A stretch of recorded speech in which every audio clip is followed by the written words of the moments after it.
안녕하십니까. 나정용입니다. 제가 젊었을 때 한 분을 만났습니다. 레버런드 핑키스톤이라고 하는 감리교 선교사였습니다. 이분이 저에게 큰 영향을 미칠 줄을 그때는 몰랐었죠.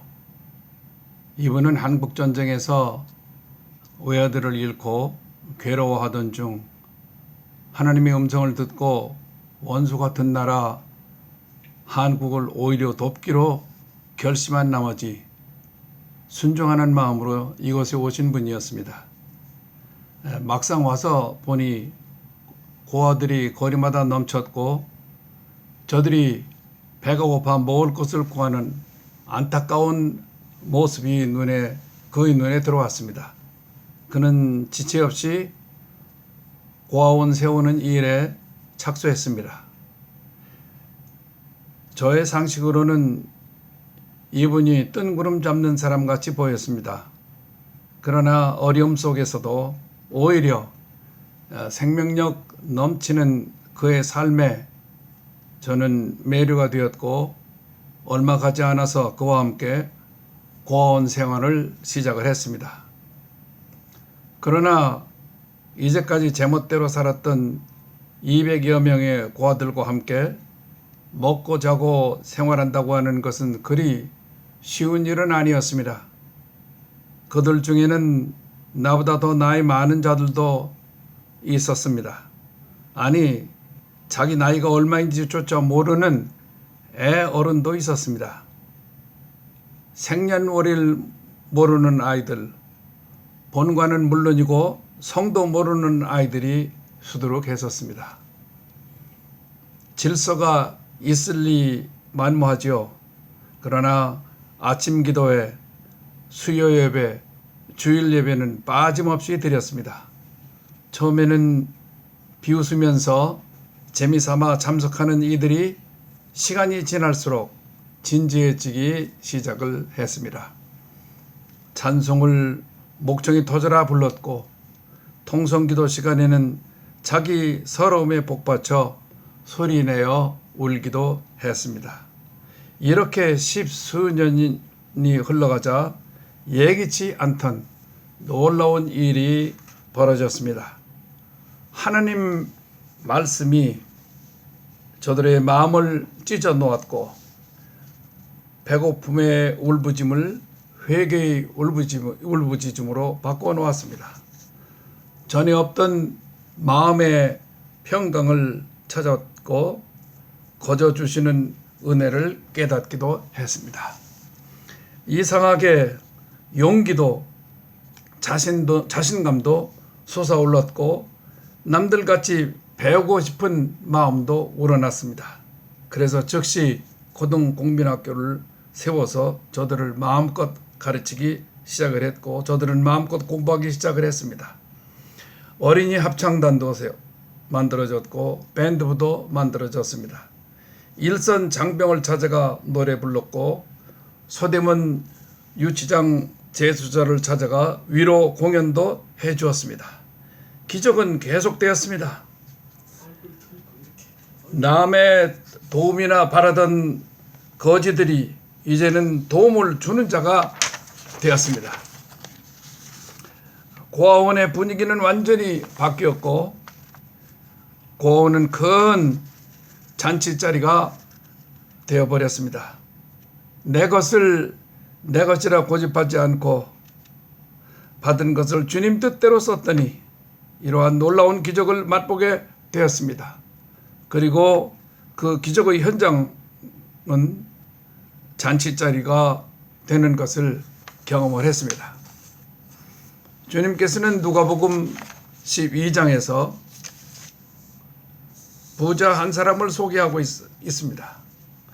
땀 흘려 열심히 일해서 돈을 많이 벌었습니다. 아주 중요한 일을 한 셈이죠. 그러나 탐심과 욕심으로 그 모든 것을 내 것이라 주장한 나머지 자기 소견에 맞게 더 큰 곳간을 지어 가득 채울 생각만 했습니다. 그는 소유에 집착한 나머지 소유가 그 인생의 궁극적인 목표와 목적이 되었기 때문에 어리석은 자로 전락해 버렸다고 하는 말씀입니다. 그가 알았어야 할 중요한 사실은 내게 있는 모든 것은 선하신 하나님께서 거저 주신 선물이라고 하는 사실, 그런 거로 내 것이라고 주장할 것이 하나도 없다고 하는 사실,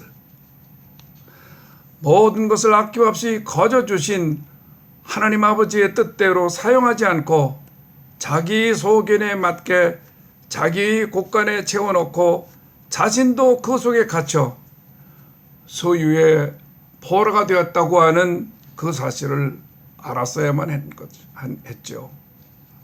그렇습니다. 인생의 참된 가치는 유한한 재물의 소유에 있지 않은 것입니다. 아무리 많은 재물을 소유한다 할지라도 그 재물이 할 수 있는 한계가 있을 뿐 자기 생명을 어찌할 수는 없는 것입니다. 그럼에도 불구하고 그 재물을 인생의 최고의 가치로, 인생의 최상의 목적으로 삼는 사람이 많이 있습니다. 그런 사람은 어리석은 사람이라 아니할 수가 없습니다.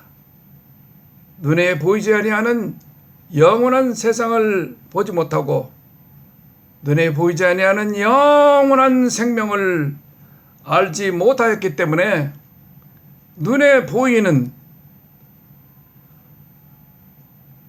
본체의 그림자와 같은 이 세상만 알고 있기 때문인 것입니다. 인생의 참된 가치는 영원한 하느님 나라의 영원한 생명에 있습니다. 진실로 이 생명을 소유한 사람은 세상에 매이지도 않고 세상을 두려워하지도 아니하는 법입니다.